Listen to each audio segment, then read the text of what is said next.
Hello friends, this is Tina Malik and welcome to Stairs to Success. Friends, हमने theories of socialisation की series start की हुई है जिसमें हमने 2 सेशन पहले मैं ले चुकी हूँ।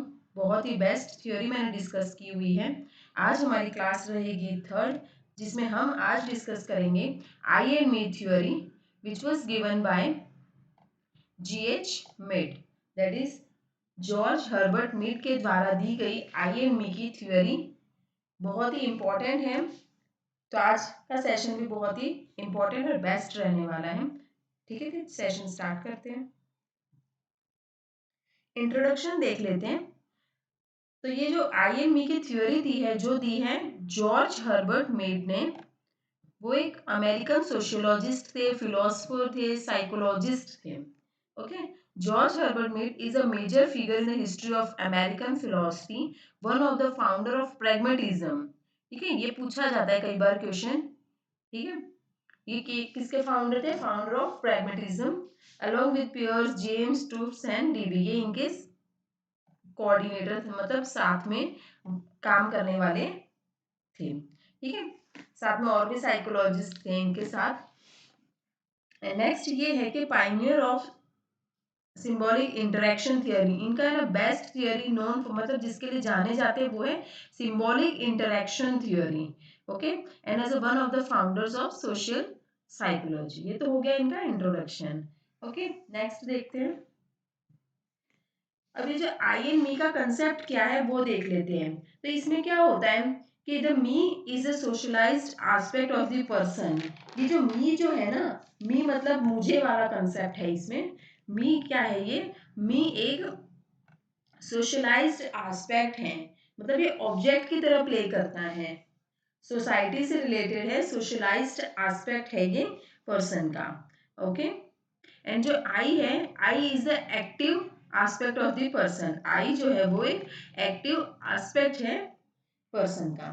तो देखो, इसमें आप ये समझ लो कि जब आप सोसाइटी को परसीव करते हैं ना, तब आपका मी जो बनता है, और इस मी पर आप जब रिस्पॉन्ड करते हैं ना, तब आपका जो आई बीच में आता है। ठीक है, ये वो वाला कंसेप्ट है। I and me are the two side of the same coin. ये सेम कॉइन का दो पहलू है, टू साइड है ये। ठीक है, I is the response to me. I जो है ना, वो रिस्पॉन्स होता है किसका? मी का। और भी अच्छे से डिटेल में समझेंगे। I is the subjective, whereas me is the objective. ये बात आप ध्यान में रख सकते हैं। आई सब्जेक्टिव होता है तो बी क्या होता है? बी मी ऑब्जेक्टिव होता है। ओके, अब और अच्छे से समझ लेते हैं आई एंड मी का कंसेप्ट क्या है और अंडरस्टैंडिंग ऑफ सेल्फ के बीच का क्या रिलेशन है, ये सब अच्छे से समझते हैं। तो देखो, we develop our self with reference to the interaction. ठीक है, सोशलाइजेशन का टर्म ही ये कहता है कि ये क्या है? इंटरेक्शन है विद द सोसाइटी। ठीक है, अपना सेल्फ डेवलप हो रहा है with reference to the interaction, society के इंटरेक्शन से। ठीक है, तो ये कोई बॉर्न के साथ तो आया नहीं है इंटरेक्शन, मतलब बर्थ होने के बाद से जैसे जैसे एनवायरनमेंट में, जैसा जैसे सोसाइटी में रहे हैं, जैसा एनवायरनमेंट उनको मिला है, उन सब से मिलजुल के इंटरेक्ट करके ही क्या उनका सेल्फ क्रिएट हुआ है। Okay, and the kind of environment we get to experience in our world determines the kind of personality we turn out to be. मतलब कि उस तरह की पर्सनैलिटी क्रिएट हुई है जैसे जैसे एक्सपीरियंस होता गया है एनवायरनमेंट से। ओके,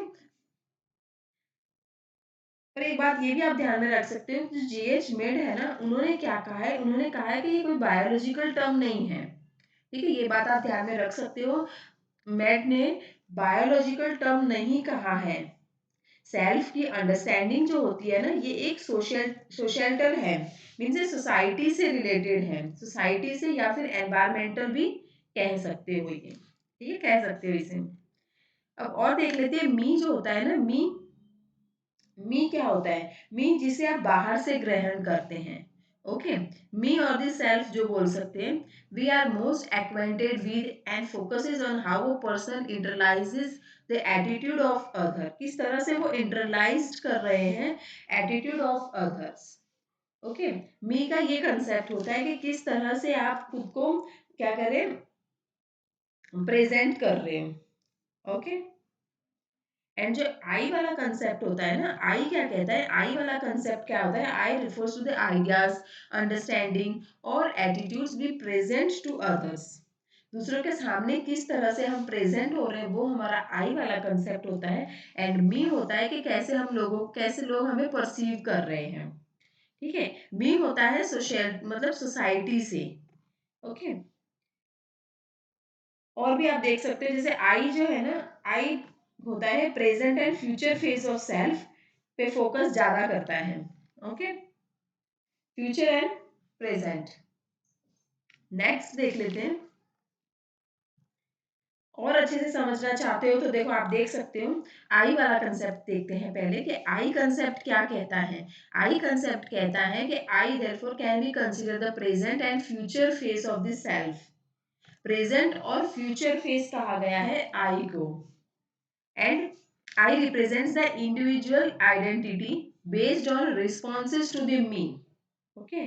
मी का responses मतलब individual की identity based किस पे होगी, to the responses of the me. Is that clear? Next.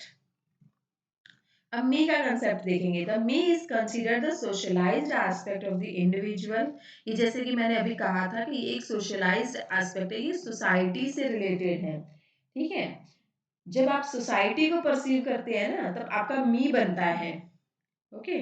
तब आपका मी क्रिएट होता है और इस मी पर जब आप रिस्पॉन्ड करते हो तो वो क्या कहलाता है, वो आपका बन जाता है आई।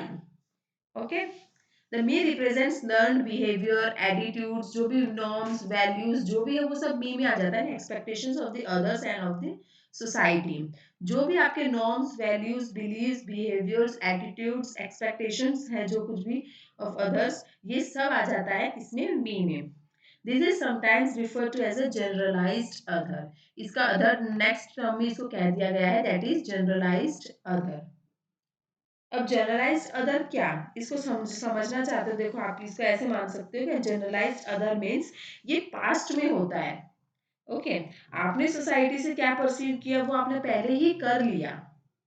ओके। तो ये क्या हो गया, ये जनरलाइज्ड अदर माना जाता है, ये आप पहले कर चुके हो, पहले आपने परसीव कर लिया। ओके। अब नेक्स्ट आ जाते हैं, कुछ स्टेजेस ऑफ सेल्फ डेवलपमेंट हैं जो बहुत ही इंपॉर्टेंट है, कुछ क्वेश्चंस पूछे जाते हैं इससे। ओके। फर्स्ट वन स्टेज जो है वो है प्रिपरेटरी स्टेज, जिसे कहते हैं 0 to 2 years। ओके। जिसका टाइम पीरियड है 0 to 2 years। फर्स्ट स्टेज है ये, that is preparatory stage. That is preparatory stage. Children, इसमें क्या होता है, चिल्ड्रन कॉपी और imitate the behaviour of others around them without sophisticated understanding of what they are imitating. इसमें क्या होता है, इसमें ना बच्चे कॉपी करते हैं, इमिटेट करते हैं वो बिहेवियर, वो व्यवहार जो वो आसपास से देख रहे हैं, आसपास के एनवायरनमेंट से उनको मिल रहा है। विदाउट सोफिस्टिकेटेड अंडरस्टैंडिंग मीन्स वो एक रिफ्लेक्सिव बिहेवियर है, सेंसेस बेस्ड पे है ये सोफिस्टिकेट विदाउट सोफिस्टिकेटेड अंडरस्टैंडिंग होती है, इसमें कॉन्शियसली नहीं कर पाते हैं वो। ठीक है। सिर्फ क्या कर रहे हैं, वो सिर्फ इमिटेट कर रहे हैं इसमें। नेक्स्ट स्टेज जो होता है वो होता है play stage, that is 0 to 6 time period है इसका। 0 to 6 years का टाइम पीरियड है। इसमें क्या होता है, children start role playing and taking on the role of significant people in their lives.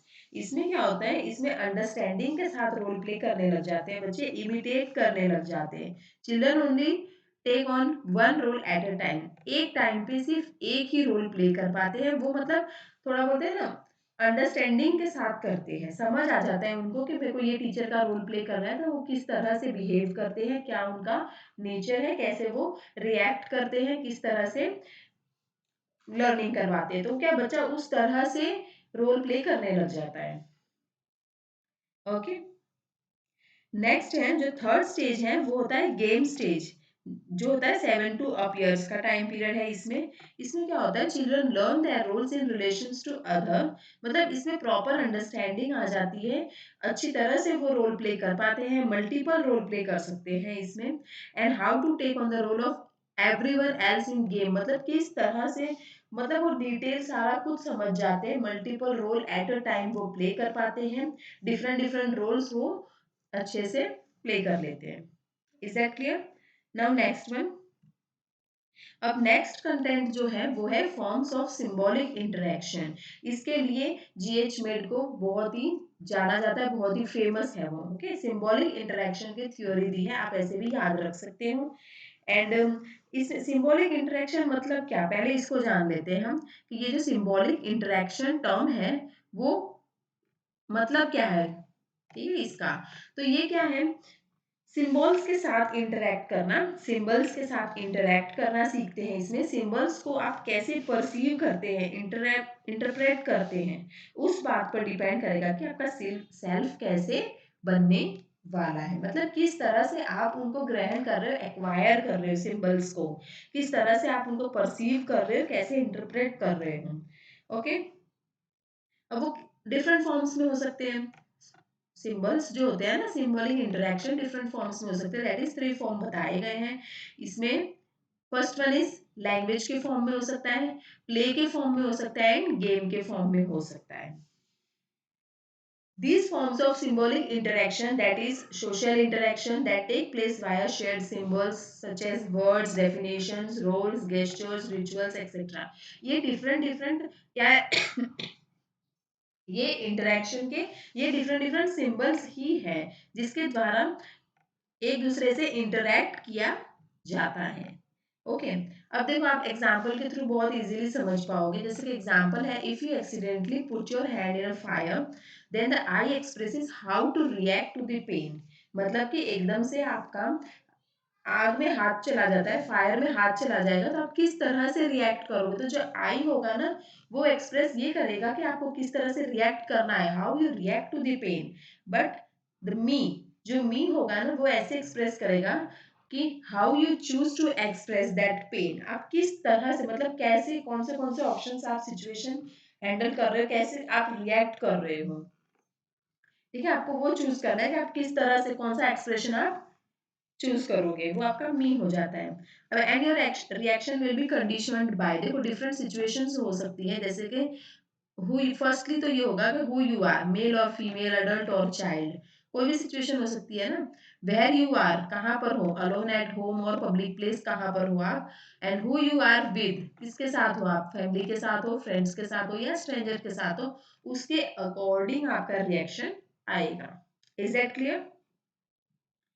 तो देखो फ्रेंड्स, लास्ट में जो कंक्लूजन निकल के ये आता है इस थ्योरी का कि Mead defines the me as a conventional habitual individual and I as a novel reply. मतलब मैट ये बता रहे हैं, जीएच मैट का ये कहना है कि जो मी है वो एक कन्वेंशनल हैबिचुअल इंडिविजुअल माना जाता है, एंड द आई जो है, आई वाला जो कंसेप्ट है वो क्या है, वो एक नॉवल रिप्लाई है of the individual to the generalised other. Okay, और इसमें ये कहा गया है कि both community and individual autonomy are necessary to identity. मतलब आपकी आइडेंटिटी बनने में, आपकी आइडेंटिटी क्रिएट होने में, आपके सेल्फ के निर्माण में जो कम्युनिटी है ना, जो कम्युनिटी है, जो कम्युनिटी की अंडरस्टैंडिंग है, उसमें मी और आई दोनों ही इंपॉर्टेंट रोल प्ले करते हैं। मी जो एस्पेक्ट है पर्सनैलिटी का, एंड आई जो है ऑटोनॉमी, जिसे हम कहते हैं कि स्वतंत्र कह सकते हैं, ऑटोनॉमी है। ओके, स्वतंत्रता कहते हैं ना, ऑटोनॉमी स्वतंत्र कहते हैं वो। तो ये ऑटोनॉमी है, दोनों ही जरूरी है। थोड़ा मी भी होना चाहिए और थोड़ा आई भी होना चाहिए, दोनों ही कंसेप्ट बहुत ही इंपॉर्टेंट होते हैं। एंड इसमें ये भी कहा गया है कि आपका क्या इंटरप्रिटेशन है सोसाइटी के चीजों के प्रति या सोशल पर्सपेक्टिव के प्रति, वो आपका आई है। Okay, is that clear. तो फ्रेंड्स, ये था हमारा आज का टॉपिक, बहुत ही इंपॉर्टेंट। एंड इतने ज्यादा क्वेश्चंस तो नहीं आते हैं बट जानना जरूरी था। आई एंड मी का concept given by GH made. And I hope कि आपको आज का ये सेशन पसंद आया होगा। अगर पसंद आया तो प्लीज अपने फ्रेंड्स के साथ शेयर करना मत भूलना, एंड लाइक जरूर करना। And first time channel visit किया है तो प्लीज सब्सक्राइब जरूर कर लीजिए, बेल आइकन प्रेस करना मत भूलना। ओके, मिलते हैं नेक्स्ट सेशन में। Till then take care, bye.